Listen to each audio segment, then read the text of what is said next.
أعوذ بالله الرجيم بسم الله الرحمن الرحيم ولقد بعثنا في كل أمة رسولا أن يعبدوا الله واجتنبوا الطاغوت وقال تعالى فمن يكفر بالطاغوت ويؤمن بالله فقد استمسك بالعروة الوثقى لا انفصام لها والله سميع عليم.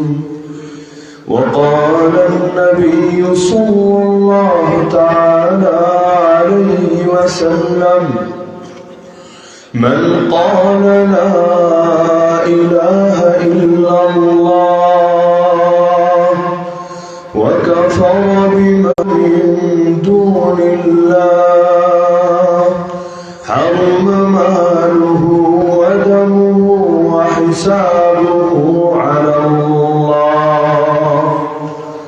وقال أصحاب محمد رضي الله عنهم نحن الذين بايعوا محمدا على الجهاد ما بقينا أبدا. آمنت بالله صدق الله العلي العظيم وبلغنا رسوله النبي الكريم ونحن على ذلك لمن الشاهدين والشاكرين والذاكرين والعاقبة للمؤمنين والمتقين والمجاهدين والحمد لله رب العالمين. জামিয়া ইসলামিয়া কওমিয়া দারুস সুন্নাহ গড়মুকাফর মাদ্রাসা ওসমানীনগর সিলেটের উদ্যোগে আয়োজিত আজকের ৭৪তম বার্ষিক মাহফিলের সম্মানিত সভাপতি মণ্ডলী, উপস্থিত আমার সাথে ওয়াজিবুল ইহতিরাম হযরতুল উলামায়ে কেরাম, এলাকার গণ্যমান্য মুরব্বিগণ, স্থানীয় এবং দূর দূরান্ত থেকে আগত দিন দরদি কোরআন প্রেমী তাওহীদ জনতা এবং পর্দার আড়ালে থাকা মা ও বোনেরা, ইতিমধ্যে রাত বেশ গভীর হয়ে গিয়েছে। আসার সময় যে হারে দেখলাম মানুষ ধরে ধরে যাচ্ছে, আমি তো ভাবলাম গিয়ে দেখবো মনে হয় খালি পেটে, কিন্তু মাশাআল্লাহ এখনো যে পরিমাণ মানুষ ঘুমকে কোরবানি দিয়ে জেগে আছেন একমাত্র আল্লাহর জন্য, আল্লাহর দ্বীনের জন্য। দোয়া করি আল্লাহ তাআলা ইলমের এই পিপাসুটুকুকে কবুল করে নিন এবং এখানে উপস্থিত প্রত্যেকের নাম জান্নাতুল ফেরদৌসের লিস্টে অন্তর্ভুক্ত করে নিন। দুনিয়ায় মানুষ কষ্ট করে এই কারণে দ্বীনের জন্য, যে কষ্ট করে এই কারণে যাতে করে আল্লাহ তাআলা আখিরাতের কষ্ট থেকে হেফাজত করেন। তো বিনিদ্রা এটাও তো একটা কষ্ট। আর হাদিসে আছে তাদারুসুল ইলমি সাআতান মিনাল লাইল খায়রুম মিন ইহইয়াইহা, রাতের কিছু সময় ইলমের পাঠ নেওয়া এবং দেওয়া, ইলম শেখা এবং শেখানো সারা রাত জেগে জেগে ইবাদত করার চেয়ে বেশি উত্তম। তো খুব লম্বা চড়া আলোচনা করবো না, অল্প সময় দু একটা মৌলিক বার্তা আলোচনা করে আলোচনা দিতে হবে ইনশাআল্লাহ। অনেক মেহমান বাকি আছেন, সকলে আলোচনা করবেন।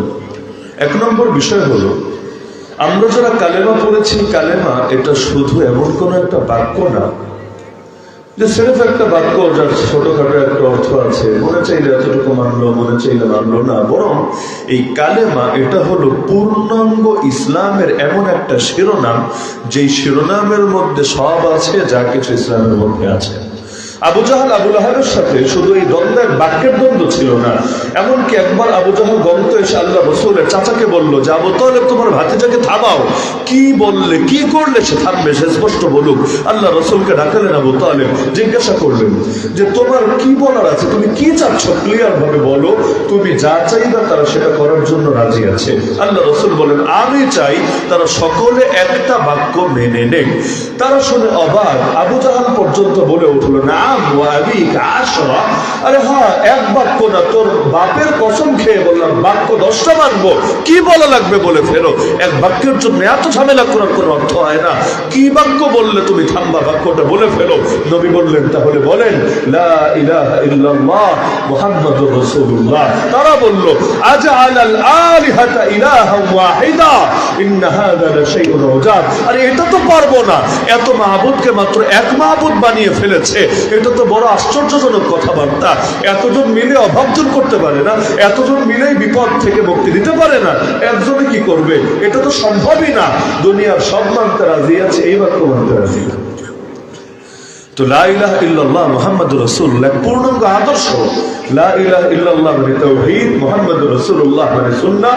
লা ইলাহা ইল্লাল্লাহ মানে জীবনের সব ক্ষেত্রে আনুগত্যের উপযুক্ত, বিধান মান্য করার উপযুক্ত, হুকুম মান্য করার উপযুক্ত একজনই আছেন, তিনি কে? আল্লাহ।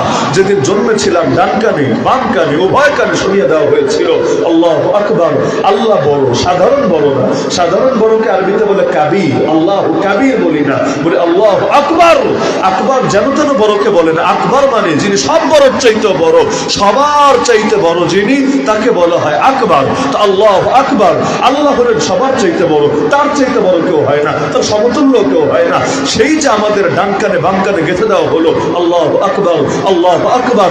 এরপর যখন বুঝতে শিখলাম তখনও দেখি আজানও বলে আল্লাহ আকবার, ইকামতও বলে আল্লাহ আকবার, নামাজও শুরু করি এটা বলে আল্লাহ আকবার। এক রকম থেকে আরেক রকমে যাওয়ার সময় বলি আল্লাহ আকবার, ঈদগাহে যাওয়ার সময় বলতে বলতে যাই আল্লাহ আকবার, আল্লাহ আকবার, লা ইলাহা ইল্লাল্লাহ আল্লাহু আকবার, আল্লাহু আকবার ওয়ালিল্লাহিল হামদ।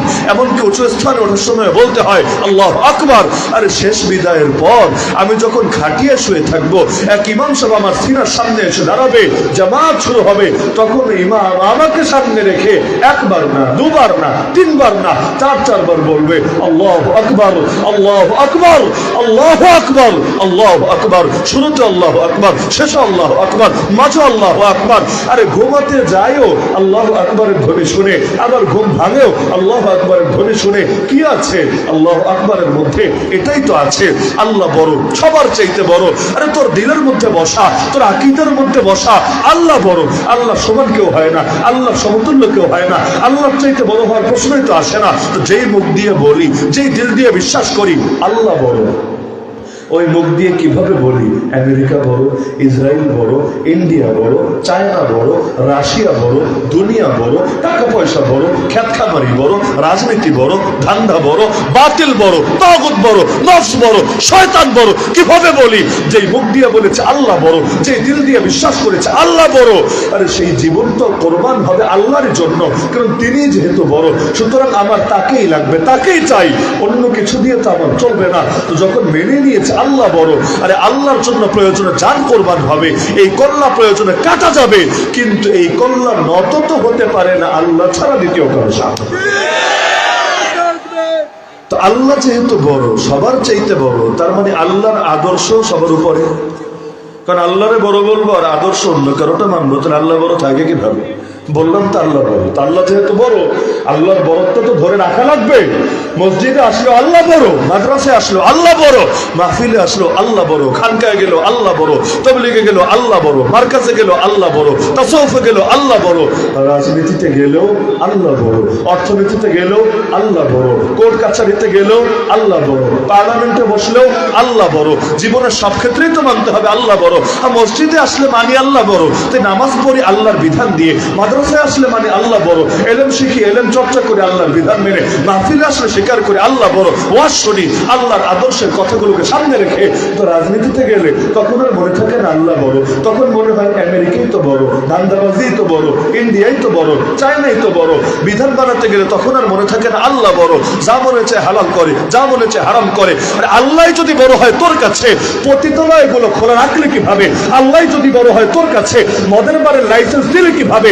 আল্লাহ যদি বড় হয় তোর কাছে, কাদিয়ানীদের আজও মুসলিম ঘোষণা না করে পারলি কিভাবে? যদি আল্লাহ বড় হয় তোর কাছে, আজও পর্যন্ত বেহায়াপনা, বেলাল্লাপনা, অশ্লীলতার সয়লাভ ঘটাচ্ছিস কিভাবে? যদি তোর কাছে মনে হয় আল্লাহ বড়, আজও বাংলাদেশের অর্থনীতিকে সুদের ভিত্তিতে পরিচালনা করছিস কিভাবে? যদি মনে হয় আল্লাহ বড়, মানুষকে মানুষের গোলামি করতে বাধ্য করছিস কোন দুঃখে? যদি মানুষে আল্লাহ বড়, আরে হুকুম তো একমাত্র তারটাই মানতে হবে।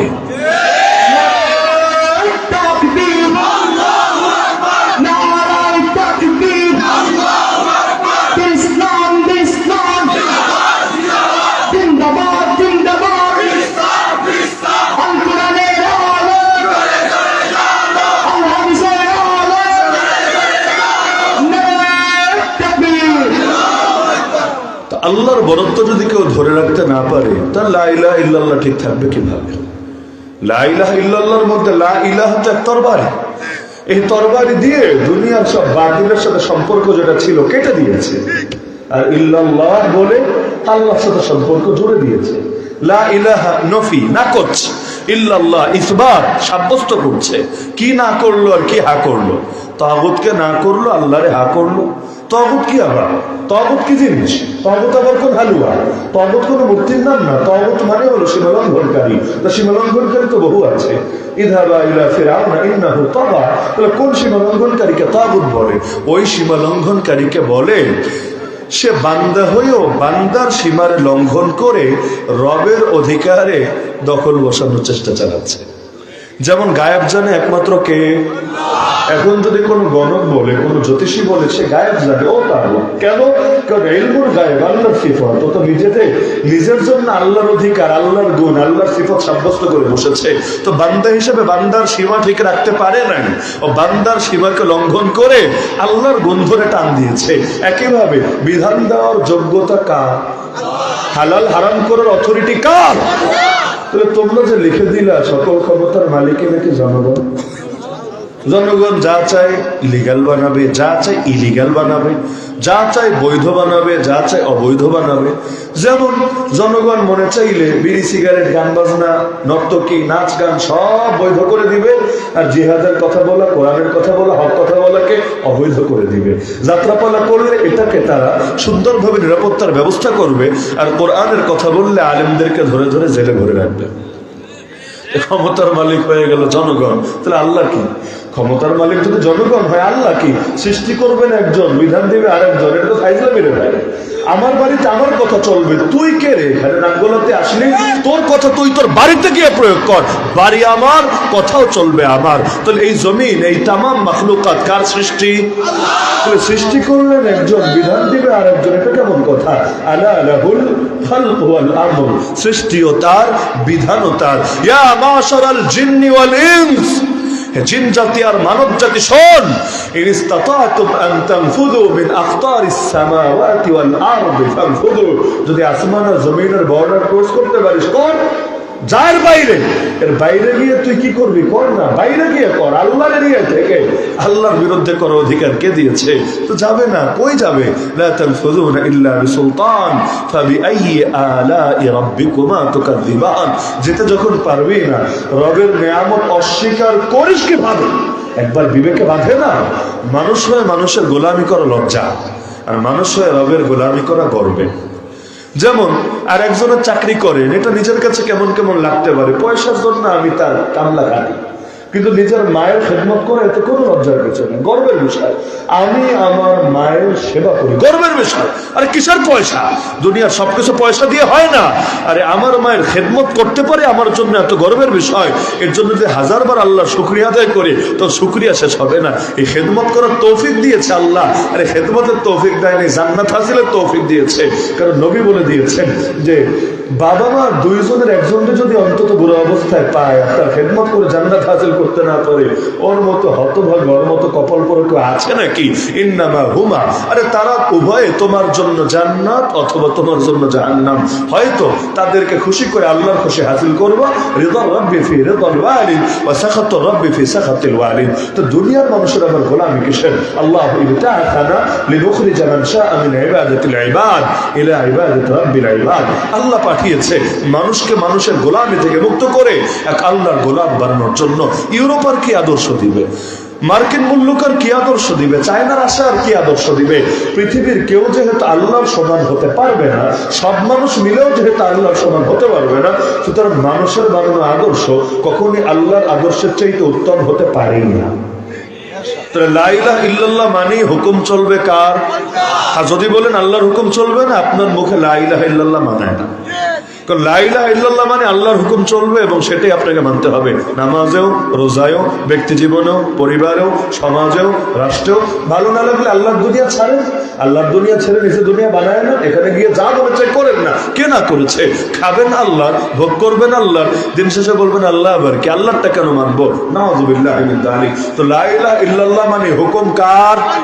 আর মুহাম্মদুর রাসূলুল্লাহ মানে তরিকা। আল্লাহ রাসূল সাল্লাল্লাহু আলাইহি ওয়াসাল্লামের কোন তরিকা তিনি শেখান নাই? আরে যেই নবী কিভাবে স্ত্রীর সাথে মিলিত হবে এটা পর্যন্ত শিখিয়েছেন, কিভাবে মানুষ বাথরুম করবে এটা পর্যন্ত শিখিয়েছেন, কিভাবে দাঁত পরিষ্কার করবে, কিভাবে খাবে, কিভাবে ঘুমাবে, কিভাবে হাঁটবে, কিভাবে বসবে, কিভাবে বলবে, কিভাবে চলবে, কিভাবে মাথা চিরুনি করবে, কোন জিনিস বাকি রেখেছেন, কিভাবে কাপড় পরবে, কিভাবে মানুষের সাথে লেনদেন করবে, কিভাবে বিয়ে শাদী করবে, কিভাবে বাপ মায়ের সাথে আচরণ করবে, সব ভেঙে চড়ে বলেছেন। ওই নবী বড় বড় বিষয়গুলো শিখাবেন না, আপনি কিভাবে ভাবলেন?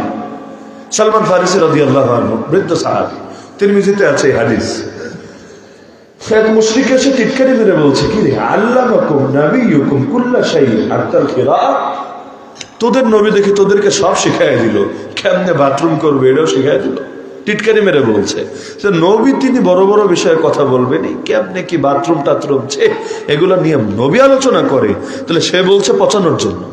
সালমান রাদিয়াল্লাহু কথাকে ঘুরাই দিলেন। তিনি বলেন, হারে আল্লাহ আমাদের এমন একজন নবী দিয়েছেন, কিছু বাদ রাখেন নাই।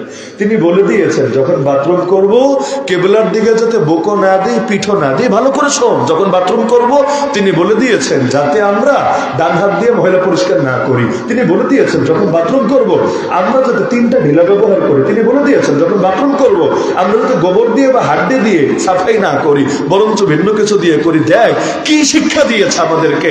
এমন নবী পেয়েছে, ভাগ্যের বিষয়।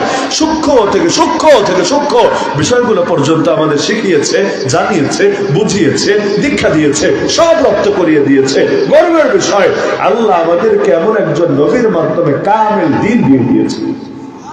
আসলে গর্বের বিষয়। তাই নবীরে মানলে তো পুরোই মানতে হবে। নবীর তরিকায়, আপনিও বলেন নবীর তরিকায় শান্তি, নবীর তরিকায় মুক্তি। এমনকি নাস্তিকরা জিজ্ঞাসা করেন, এই ইসলাম শান্তির ধর্ম মানিস কিনা? বলবে হয়, এবার কত মানে ইসলাম শান্তির ধর্ম। এটা ওরাও বলে, কেন? ওই জিহাদের বিরোধিতা করার জন্য বলে আর কি। কিন্তু এই বাক্যটা অন্তত ওরাও টানে, ইসলাম শান্তির ধর্ম। আচ্ছা, ইসলাম যদি শান্তির ধর্ম হয়, তার মানে যারা শান্তি চায় তারা ইসলাম চায়। ইসলাম যেহেতু শান্তির ধর্ম, মানে কি? যেখানে ইসলাম আসবে শান্তি নিয়ে আসবে, যেখান থেকে ইসলাম মাইনাস হবে সেখান থেকে শান্তিও মাইনাস হবে। তো তুমি যদি শান্তি চাও তোমাকে ইসলাম চাইতে হবে, কারণ তুমি বললে ইসলাম শান্তির ধর্ম, অশান্তির ধর্ম না। তাহলে চলো নাস্তিক বেটা, এখন থেকে তুই আমার সঙ্গে দিন কায়েমের মেহনত চালা, কারণ তুই তো শান্তি চাস। শান্তির অপর নামে ইসলাম। এই জন্য আমরা বলি আসসালামু আলাইকুম ওয়া রাহমাতুল্লাহি ওয়া বারাকাতুহু। শান্তির বার্তা আদান প্রদান করি, কারণ শান্তির মালিক কে? মুক্তির মালিক কে? রহমত বরকত নুসরতের মালিক কে? তো মালিক তো আল্লাহ। আর আল্লাহকে নারাজ করে কেউ ভালো থাকতে পারে না, আল্লাহকে রাজি করে কেউ খারাপ থাকে না। তো নবীর তরিকা মানতে হবে কোন ক্ষেত্রে? এখানে নামাজ রোজায় তো অবশ্যই মানতে হবে, সন্দেহ নাই। যারা মানে না ওরাই তো বেদাত ঢুকায়। এই ইসলামটারে তো ভাঙতে টুকরা টুকরা করতে করতে এই বেদাতিরাই শেষ করে ছাড়লো। ওরা আবার ঐক্যের সবক শুনে আসো, ঐক্যবদ্ধ হই। আর এবার তুই বেদাত ছাড়া অত ঐক্য হবে, কারণ আল্লাহ নবীর আদর্শ একই আছে। আল্লাহ নবীর আদর্শ 73টা হয় নাই, বাকি 72টা আসলো কিভাবে? এসেছে বেদাতের মাধ্যমে। নবী ভবিষ্যৎবাণী করেছেন, হ্যাঁ বেদাত ছাড়, সবাই মিলে মা আনা আলাইহি ওয়াসাল্লাম ধর, অত ঐক্য হয়ে যাবে। আদর্শ এক হলে ঐক্য এমনি হয়। আর আদর্শ জগা খিচুড়ি থাকলে ঐক্যের কথা মুখেই রয়ে যায়, বাস্তবে আর আসে। তাহলে নবীর তরিকা মানলে, নবীর তরিকা তো মানতেই হবে। খালি নামাজে, খালি রোজায়, খালি হজে, খালি জাকাতে, বাকি ক্ষেত্রে মানা লাগবে না। আমাকে বলেন, এই বাংলাদেশে দিন কায়েমের পথে বাধা কোথায়? একদম ক্লিয়ার আলাপি করে ফেলি, এত লুকোচুরি কিছু নেই। বাংলাদেশে দিন কায়েমের পথে বাধা কোথায়? বাংলাদেশে দিন কায়েমের পথে বাধা আমরাই। হ্যাঁ, বলবেন এটা কেমন কথা, আমরা বাধা কিভাবে? আপনি একটা বার চিন্তা করেন যে এই দেশে অন্তত 90% মানুষ মুসলমান, এটা প্রথম আলোই লেখে। আমি তো আর গুণে দেখি নাই কয় পার্সেন্ট মুসলমান, ওই গোনার যোগ্যতা আমার নাই, কিন্তু প্রথম আলোই লেখে। তো প্রথম আলো পচা হয়েও যখন এই কথা লেখে, মোটামুটি বিশ্বাস করা যায় যে এই দেশে 90% নাকি মুসলমান। তো ভালো কথা, 16 কোটি 17 কোটির মধ্যে যদি 90% মুসলমান হয়, সংখ্যাটা কিন্তু একেবারে কম না। বিশাল ব্যাপার, বিশাল ব্যাপার। অনেক জায়গায় তো সংখ্যার খেলা চলে। এখন দেখেন না, ডালিম সাহেব দুনিয়া গরম করে দিয়েছে ওই 71-এর আহত নিহতের সংখ্যার বিশ্লেষণ করি। তো সংখ্যা গুরুত্বপূর্ণ ব্যাপার, ওই হিসাবে বাদই দিলাম আমি, সেটা আমার আলোচ্য বিষয় না। কিন্তু আমি এখানে আসার আগে ডালিম খেয়ে এসেছি অবশ্য, রোমের মধ্যে দিয়েছে, দিয়ে আমাদের বলে মেজর ডালিম। আচ্ছা, এখন যাই হোক, যে প্রসঙ্গে বলছিলাম যে এই যে 90% মানুষ যদি মুসলমান হয়, সংখ্যাটা তো একেবারে কম না, 13-14 কোটি তো হবেই। যদি মোট মানুষ 17-18 কোটি ধরি, তাহলে 13-14 কোটি তো কমাস কম হবেই। 13-14 কোটি মুসলমান যদি এই দেশে থাকে, তাহলে দিন কায়েম করতে বাধা দিবে থাকে। এই বাংলাদেশে নাস্তিকের জনসমর্থন কয় পার্সেন্ট? বামরামের জনসমর্থন কয় পার্সেন্ট? ইসকনের জনসমর্থন কয় পার্সেন্ট? সবচাইতে বেশি জনসমর্থন তো ইসলামের। আমি কোনো দলের কথা বলছি না, কিন্তু ইসলাম এবং মুসলিম উম্মাহ, দ্বীন এবং শরিয়াত সবচাইতে বেশি জনসমর্থন এগুলোর পক্ষে আছে নাকি নাই? যদি থাকে, তাহলে দিন কায়েমে বাধা কোথায়? কে কোন দল করে এটা মুখ্য বিষয় না, কিন্তু আল্লাহু আকবার মানে এটা তো মুখ্য বিষয়, লা ইলাহা ইল্লাল্লাহ মানে এটা তো মুখ্য বিষয়, কোরআনের চাইতে উত্তম কিছু হয় না, এটা তো মুখ্য বিষয়। নাকি এগুলো নিয়েও দ্বিমত আছে? এগুলো ইখতিলাফি বিষয়, যে দল মানে ওই দল মানে না, এই মাযহাবে মানে ওই মাযহাবে মানে না, এই মসলকে মানে ওই মসলকে মানে না, এমন তো কোনো বিষয় না। মূলগুলো তো সবাই মানে নাকি মানে না? মূল মানতে বাধ্য নাকি বাধ্য না? যেমন পাকিস্তান প্রতিষ্ঠার পরে, তখন তো আমরাও পাকিস্তান, মানে 47-এর কথা, ওই সময় যারা দেশটা, যাদের নেতৃত্ব ওই সময় ছিল, এরা বললো যে যদিও তোমরা হুজুররা দেশভাগে অনেক বড় অবদান রেখেছো, এবং স্লোগানে দিয়েছিল পাকিস্তান কা মতলব কিয়া লা ইলাহা ইল্লাল্লাহ, স্লোগান এটা ছিল, পাকিস্তান কা মতলব কিয়া লা ইলাহা ইল্লাল্লাহ। এখন হুজুররা চাপ দিতে শুরু করলো যে ইসলামের নামে দেশ বানাইছো, তো ইসলাম কায়েম করো। ওরা বললো কোন ইসলাম কায়েম করবো? সুন্নি ইসলাম না ওয়াহাবি ইসলাম? শিয়া ইসলাম না আহলে সুন্নাতুল ইসলাম? তারপর মাযহাবে ইসলাম না লামাযহাবে ইসলাম? কওমি ইসলাম না আলিয়া ইসলাম? সুফি ইসলাম না তবলিগি ইসলাম? সালাফি ইসলাম না হানাফি ইসলাম?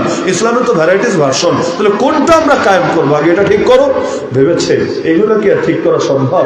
সারা জীবন কামড়াকামড়ি করে, এখন এই জায়গায় এসে এক হবে কিভাবে? কিন্তু ঠিক আলহামদুলিল্লাহ, একেবারে শিয়া সুন্নি মাযহাবি লামাযহাবি কওমি আলিয়া জামাত জমিয়ত যা আছে একত্রিত হয়ে সবাই মিলে একসাথে একটা কাগজের মধ্যে রূপরেখা দাঁড় করিয়ে নিচে সাইন করে দিয়ে দিল, এই যে এটা কায়েম করো, এর মধ্যে সবার স্বাক্ষর আছে। আসলে তো কায়েম করবে না। ওই নবী যেমন ইশারা দিয়েছেন, চাঁদ 2 টুকরা হয়েছে, তাও ইমান আনলো না। তাহলে আগে বললি কেন? চাঁদ 2 টুকরা করলে ইমান আনবি? মানে এগুলো হলো ফাইজলামি আর কি, মানে শুধুমাত্র একটা দিয়ে মুখ বন্ধ রাখার কৌশল। বাস্তবে যখন সামনে আসে মানতে পারে না।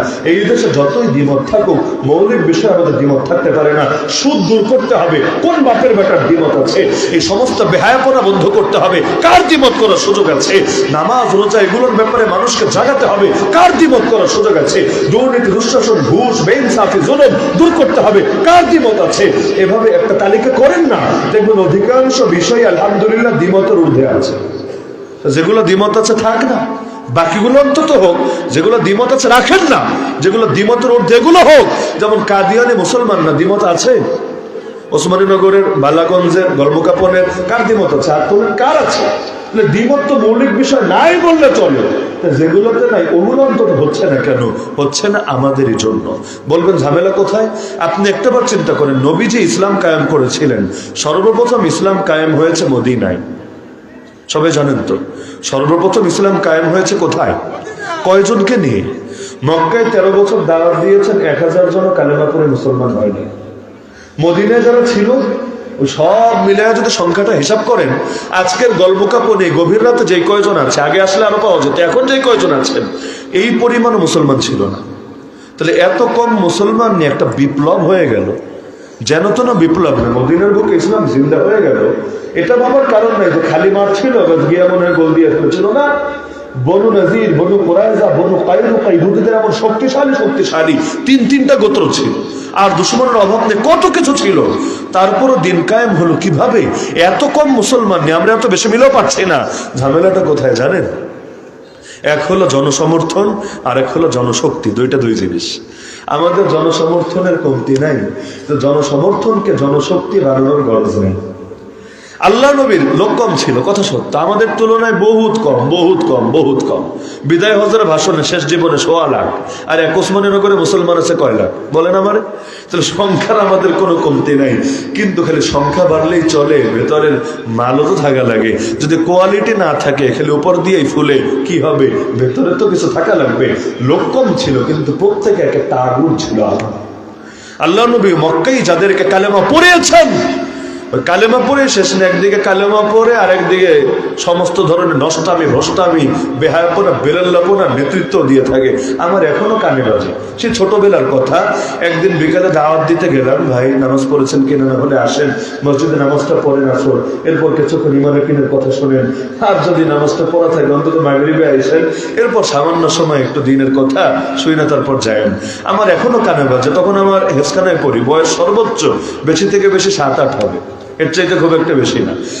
আমাকে জবাব দিল, সব শুনলো মনোযোগ দিয়ে। আমি ভাবলাম যাক, জামানার একটা হাসান বসরি পাওয়া গেছে, খুব মনোযোগ দিয়ে কথা শুনছে, এখনই মনে হয় চলে আসবে, না আসলে মাগরিবে তো আসবেই।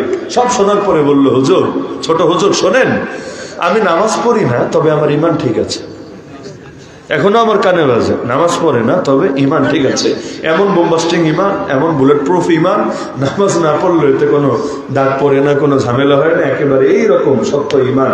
ওই আমাদের দেশে অনেক মাজারে এই টাইপের ইমানওয়ালা আছে, গাঁজা খাইলেও ইমান যায় না, নাচানাচি করলেও ইমান যায় না, ঢোল তবলা বাজালে ইমান যায় না, ওরসে নারী পুরুষের ফ্রি অবাধ মেলামেশা করলে ইমান যায় না, আরো কত কিছু গোপন কাজকাম করে, এগুলো নাইবা বললাম, কোনো কিছু তো ওদের ইমান যায় না। এমন শক্তিশালী ইমান, কোনো কিছুতে এগুলো যায় না। এই টাইপের একটা অবস্থা। যেমন আবু জাহালরা, ওরাও কিন্তু আল্লাহরে মানতো, আল্লাহর অস্বীকার করতো না, আল্লাহ মানতো, তবে ইবাদত করার সময় এক আল্লাহর করতো না, কখনো আল্লাহর, কখনো লাত দেবতা, কখনো মানাত, কখনো উজ্জা, কখনো হবল, বিভিন্ন দেবতার। তো ওরাও মানতো, যারা মরলে ডাইরেক্ট জান্নাতি। কেন? ওই তো আল্লাহর তো মানে, আল্লাহর তো মানে, কিন্তু এই যে এদিকে এত শিরক করেছে, এটার কোনো খবরই নাই। তাহলে আল্লাহ নবী যাদেরকে দাওয়াত দিয়েছিলেন সংখ্যা কম ছিল, তো মক্কার বুকেই তাদেরকে একটা ঘরের ভেতরে নিয়ে, যে ঘর ছিল আরকাম রাদিয়াল্লাহু আনহুর ঘর, আরকাম ইবনে আবিল আরকাম, তার ঘরে নিয়ে আল্লাহ নবী তাদেরকে ধীরে ধীরে শিক্ষিত এবং প্রশিক্ষিত করে গড়ে তুলছেন। ট্রেন, তারা প্রশিক্ষিত করবে, দক্ষ জনশক্তি। ফলাফল সংখ্যাটা কম ছিল, কিন্তু প্রত্যেকে এক একজন বিপ্লবী সেনা ছিল। আপনি বদরের সফলতা দেখেন, কিন্তু কাদের ইমানের বরকতে বদরের রবের নুসরত এসেছে সেটা দেখেন না। আপনি মদিনার বিপ্লব দেখেন, কিন্তু বিপ্লবের সৈনিকগুলো কিভাবে গড়ে উঠেছে সেটা দেখেন না। বড় জুলুম হবে, ইতিহাস বিশ্লেষণে বড় ভুল হবে। আজকের বাংলাদেশে দেখতে তো কোটি কোটি মানুষ, কিন্তু বিপদ আসতে দেরি হয়, লোক হারাতে দেরি হয় না। বিপদে বন্ধুর পরিচয়, ইসলামের দুর্দিনেই খাঁটি মুসলমানের পরিচয়। মদিনার বুকে মুসলমানের অভাব নাই, অভাব নাই। ওই মুনাফিকরাও এসে মুসলমান পরিচয় ধারণ করে। উহুদ যুদ্ধে নবী 1000 জন নিয়ে বের হয়েছিলেন, এর মধ্যে 300টাই মুনাফিক ছিল, যারা রাস্তা থেকে পালিয়েছিল। অপরদিকে মক্কায় মুসলমান কম ছিল, কিন্তু একটা মাত্র মুনাফিকের নাম পারলে আমাকে বলেন, কিয়ামত পর্যন্ত টাইম দেন, একটা মাত্র মুনাফিকের নাম আমাকে বললেন যে মুনাফিকটা মক্কার যুগের মুনাফিক ছিল। পারবেন না, লোক কম ছিল, কিন্তু প্রত্যেকে আলহামদুলিল্লাহ বিপ্লবী সেনা ছিল। অপরদিকে মদিনায় লোক বেশি ছিল, কিন্তু এর মধ্যে মিক্স হয়ে গিয়েছিল। বদরে বিজয়, হুনাইনে মাইল খাওয়া, হুনাইনে এমন মাইল খাওয়া খেলো, প্রথমে পালানোর জায়গা খুঁজে পাচ্ছিল না। আজাবাতকুম কাসরাতুকুম ফালাম তুগনি আনকুম শাইআ। হ্যাঁ, নবী ময়দানে অটল। তাহলে এভাবে পলায়নের হিড়িক পড়লো কেন? ইতিহাস ঘাটলে দেখবেন এর সবচাইতে বড় কারণ, সেখানে বড় অংশই মুসলমান ছিল, নমুসলিম ছিল, এমনকি কিছু অমুসলিমও এসেছিল। কেন? গনিমতের লোভে। অমুসলিমগুলো ভেবেছিল যখন 313 ছিল তখনই তো হারাতে পারে নাই, আজকে 10,000, আজকে কি হারাবে? আরে জিতলেই তো লাভ, একটু যাই না, আমরাও যুদ্ধে শরীক থাকি, যদি খালি জিতি। এই যুগের বিবেচনায় ধরেন আর কিছু না হোক, একটা আইফোন তো পাবো, একটা R15 তো পাবো, আরে একটা বাইক তো পাবো, একটা গাড়ি তো পাবো, একটা হ্যান্ডব্যাগ তো পাবো। তো ওদের হিসাব ছিল এমন, যদিও কালেমা পড়ে নাই, যাই না মুসলমানদের সঙ্গে, ওই যা পাই গনিমতে এটাই তো লাভ, হাও ইনকাম, আর বিজয় তো হবে, মুসলমানদের কে হারাবে? তাহলে দেখা গেল লোক তো বহু, 10,000, আর কাফের তাদের 3 গুণের চাইতেও কম, মানে বদরের উল্টা। বদরে মুসলমান 3 গুণ কম, আর হুনাইনে কাফের 3 গুণ কম। কিন্তু এমন ভাবে তীরের বৃষ্টি আসতে শুরু করলো, ময়দান খালি হয়ে গেল। আর নবী এবং কিছু সাহাবী ছিলেন ময়দানে। আল্লাহ রসুল তিনি ঠান্ডা মাথায় কবিতা বলছিলেন, আনা নবিয়্যু লা কাযিব আনা ইবনে আব্দুল মুত্তালিব। তো কেন এমন হলো আল্লাহ নিজে বলেন, এর কারণ হলো নজর সংখ্যার দিকে চলে গিয়েছিল। ইদ আজাবাতকুম কাসরাতুকুম, সংখ্যাধিক্য তোমাদেরকে মুগ্ধ করেছিল, আত্মহমিকায় লিপ্ত করেছিল, ফালাম তুগনি আনকুম শাইআ, সেই সংখ্যা কোনো কাজে আসে নাই। অপরদিকে নবী মুসার সাহাবী যারা ছিলেন তারা বলছেন, আর ইন্না লামুদরাকুন, আমরা নিশ্চয়ই গ্রেফতার হয়েই গেলাম। ইন্না তাকিদ লা, আরেকটা তাকিদ মুদরাকুন, মুদরাকুন একেবারে ইসমে মাফউল, মুদরাকুন, নিশ্চয়ই অবশ্যই আমরা গ্রেফতার হয়ে গেছি, একদম নিশ্চিত। কেন? পেছনে ফেরাউনের বাহিনী, সামনে সাগর, এখন আর কই যাবে? যেমন আমারে ধরতে এসে আমারে ওসি তারপর DI1 যারা ছিল বলল, হুজুর বাসার চতুর্দিকে ঘেরাও করে ফেলা হয়েছে, চলে আসেন আমাদের সাথে। মানে এই কথা বলার অর্থ কি? অর্থ হইল হুজুর এদিক সেদিক তাকায় লাভ নাই, আপনারা যেতেই হবে। শুরুতে ভূমিকা কি দিয়েছিল? এসপি সাহেব জরুরি কথা বলবে আপনার সাথে। আমি বলি গভীর রাতে কেন? তারাবি পড়ে আসলাম মাত্র বাসায়, গভীর রাতে কেন? স্মরণ করলেই হতো। আচ্ছা ঠিক আছে আপনারা যান, দিনের বেলা আসবো। না হুজুর এখনই যেতে হবে, আর্জেন্ট কথা। মাত্র 5টা মিনিটের জন্য যাবেন, জাস্ট 5 মিনিটস, এরপর আমরাই গাড়ি দিয়ে পৌঁছায় দিব। যদিও সেই 5 মিনিট শেষ হতে আমার 1 বছর লেগেছিল। 22 রমজান থেকে পরের বছরের পহেলা রমজান, এই মাত্র 5 মিনিট আর কি। বাংলাদেশের 5 মিনিট। অনেক সময় গ্রামে গেলে বলি, ওই যে হুজুর এইখানে মাহফিল, এই যে 1 কিলো, যেতে যেতে যেতে যেতে যেতে আধা ঘন্টা শেষ ভাই, আর এই যে এই যে এই শোনা যায়, দেখা যায়। পরে যেতে যেতে এরকম হয়, মানে গ্রামের মানুষ অনেক সময় ওই কিলো মাইল আইডিয়া করতে পারে না, এমনি একটা আন্দাজের উপর বলে দেয়। আজকে আমার ওই যে বলেছে মেন রোড থেকে গলমুকাপন মাদ্রাসা 1 কিলো, আমার কাছে মনে হয়েছে মোটামুটি 2 কিলোর মতো হবে, হয়তো একটু কম বেশ হতে পারে। এইটা তাও তো 1 কিলো 2 কিলো ব্যাপার না, কিন্তু 1 কিলো থেকে 20 কিলো তো অনেক বড় ব্যাপার। তো বললো চারদিক থেকে ঘেরাও, এখন চলেন আপনাকে জরুরি ভিত্তিতে এখনই যেতে হবে। তো নবী মুসা সাহাবীরাও শেষ, এই তো আমরা গ্রেফতার হয়ে গেছি। নবী মুসা কি বললেন? কাল্লা, আরে কিছুতেই না, ইন্না মাইয়া রাব্বি সায়াহদিন, নিশ্চয়ই আমার সাথে আমার রব আছে, অবশ্যই তিনি আমাকে পথ দেখাবেন। কিভাবে দেখাবে, কোন দিক দিয়ে দেখাবে জানে না, জানা দরকার নেই, কিন্তু এটা জানে রব যে ওয়াদা দিয়েছে সে ওয়াদা পূরণ করবেই করবে। আল্লাহ নবী বদরে কি করছেন? সেজদায় লুটিয়ে পড়েছেন। আল্লাহুম্মা ইন তাহলিক হাদিহিল ইসাবাতু মিন আহলিল ইসলাম, আল্লাহ মুসলমানদের এই কাফেলা যদি আজকে শহীদ হয়ে যায়, আজকে মরে যায়, লাম তু'বাদ ফিল আরদ, এই পৃথিবীতে আর কোনোদিনও আপনার ইবাদত হবে না। কে করবে ইবাদত? কেউ থাকবে না। আজকে এই কাফেলা থেকে আপনি বাঁচায় দেন। আল্লাহুম্মা আনজিজ লিমা ওয়া'আদতানি, আল্লাহুম্মা আতিনি মা ওয়া'আদতানি, কান্নাকাটি করে দোয়া করছেন। আমি অবাক হয়েছি এটা পড়ে। নবী কেঁদে কেঁদে দোয়া করছেন, সেজদায় লুটিয়ে পড়ে, যেন তেন দোয়া না, সেজদায় লুটিয়ে পড়ে দোয়া করছেন।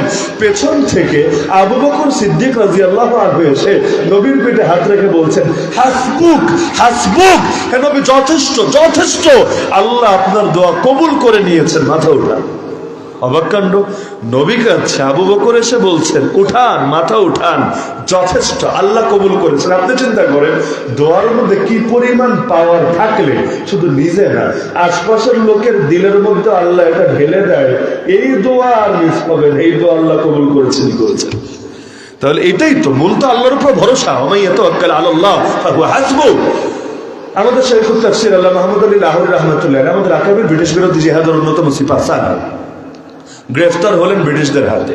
ব্রিটিশরা নির্বাসনের শাস্তি দিল, মানে নির্বাসিত জীবন যাপন করছেন এমন এক জায়গায় যেখানে বরফ পড়ে, তুষার পড়ে শীতের দিনে। তাকে পর্যাপ্ত কাপড় চোপড়ও দেয় নাই শীত নিবারণের জন্য। একটা মানুষ কতক্ষণ থাকতে পারে এভাবে? এক পর্যায়ে অজ্ঞান হয়ে গেলেন। এখন যে গার্ড ছিল সে এসে নাকের সামনে হাতটা দিয়ে, তার কাছে মনে হলো হুজুর শেষ, বেঁচে নাই, মরে গেছে। গিয়ে অফিসারকে জানলো, মোল্লা তো শেষ। অফিসার বললো ভালো হয়েছে, আপদ বিদায় হয়েছে, আমরা মারলে ঝামেলা হতো, মিছিল মিটিং সভা সমাবেশ, এমনি এমনি মরলে আমাদের কি করার আছে? এমন তো না জেলখানে আজরাইল আসবে না, এসেছে যান কবজ করেছে, আমাদের কি সমস্যা আছে? যা, তুই টেনশন করিস না। পরবর্তীতে ওখানে ওভাবে পড়ে আছে। দেখা গেল যখন সূর্য উঠেছে, ধীরে ধীরে বরফের প্রভাব কমতে শুরু করেছে, হঠাৎ গার্ড দেখে আস্তে আস্তে হুজুরের চোখ নড়ছে। আরে গার্ড তো আবার, হুজুর দেখে মরে নাই, জিন্দা আছে। অফিসারকে গিয়ে খবর দিল, মোল্লার দেখে কই মাছের প্রাণ, এখনো তাজা, একটু এসে দেখে যান না।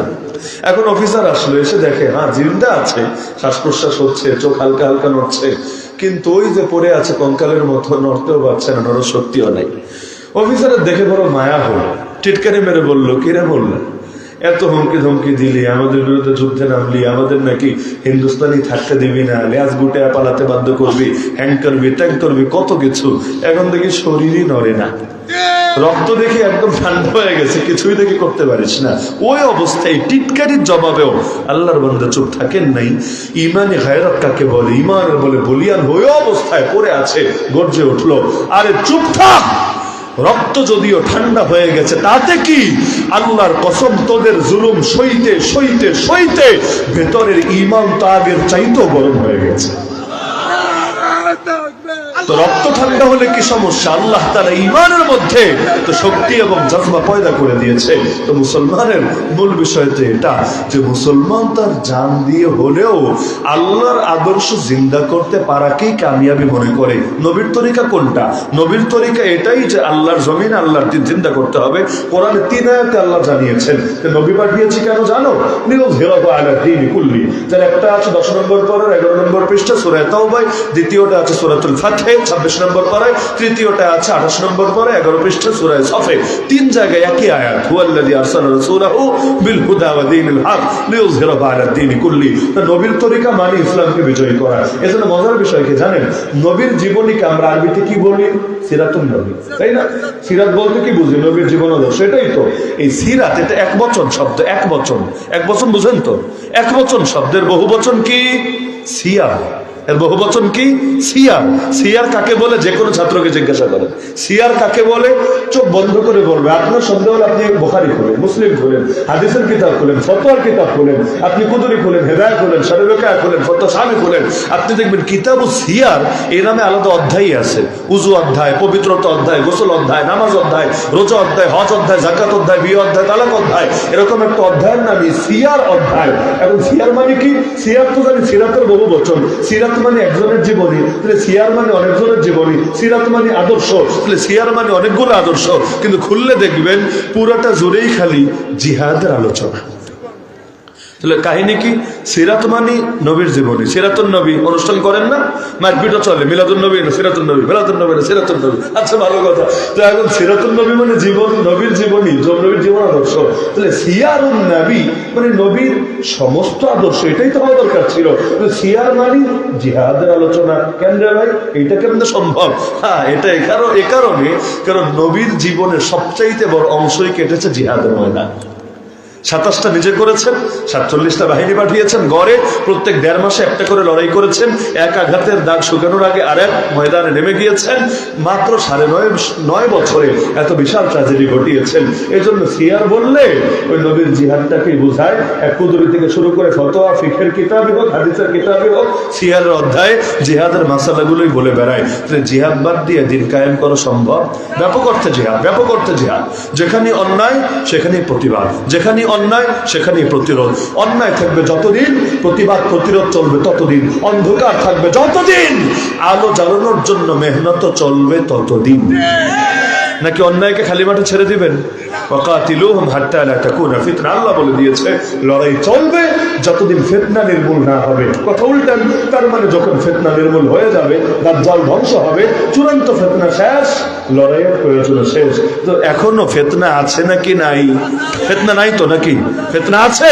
তো ফিতনা থাকবে যতদিন, ফিতনার বিরুদ্ধে লড়াইও চলবে ততদিন। এইটাই আমার নবীর তরিকা। ফিতনার সঙ্গে আপোষ করা নবীর তরিকা না, ফিতনার সামনে মাথা নত করা নবীর তরিকা না।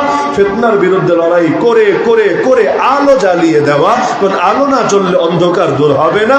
এইটাই আমার নবীর তরিকা। তাহলে আল্লাহর হুকুম, নবীর তরিকা, লা ইলাহা ইল্লাল্লাহ মুহাম্মাদুর রাসূলুল্লাহ, তাওহীদ প্লাস সুন্নাহ, বাস এটাই ইসলাম, এটাই দ্বীন, এটাই শরিয়াত। তাহলে তাওহীদ আর সুন্নাহকে আঁকড়ে ধরতে পারবেন না ইনশাআল্লাহ, আল্লাহর হুকুমকে নবীর তরিকায় বাস্তবায়ন করতে পারবেন না ইনশাআল্লাহ, তবেই শাফাআত, তবেই কবরে আলো, তবেই মিজানে নেকের পাল্লা ভারী, তবেই আরশের নিচে ছায়া, তবেই পুলসিরাত বিজলির গতিতে পার হওয়া, তবেই বিনা হিসাবে জান্নাত পাওয়া। আর যদি মিস হয় তাহলে বাকিটাও মিস হতে থাকবে। আল্লাহ আমাদের সবাইকে কালেমাটুকু দিলে ধারণ করার তৌফিক দান করুন। তাগুত বর্জন করে আল্লাহর একত্ববাদে বিশ্বাসী হওয়া, সব তরিকা ছেড়ে আল্লাহ রসুলের তরিকা ধরা তৌফিক দান করুন, আমিন। মাদ্রাসার নামের মধ্যে দারুস সুন্নাহ আছে, সুন্নাহ, ওই সুন্নাহ দেখে আমার মাথায় আসে তাওহীদ আর সুন্নাহ। কালেমা নিয়ে কিছু কথা বলি। তো কালেমার ব্যাখ্যা নিয়ে মূল আলোচনা। পুরো আলোচনার মূল খোলাসা একটা, কালেমার সাথে একটু পরিচয় করায় দেওয়া, কারণ সব ব্যাখ্যা বুঝতে বুঝতে কালেমার ব্যাখ্যাই বলে গেছি। আল্লাহ আমাদের সবাইকে যে কথাগুলো আলোচনা হলো এগুলো বোঝার এবং আমল করার তৌফিক দান করুন, আমিন। ওয়া আখিরু দাওয়ানা আলহামদুলিল্লাহি রাব্বিল আলামিন।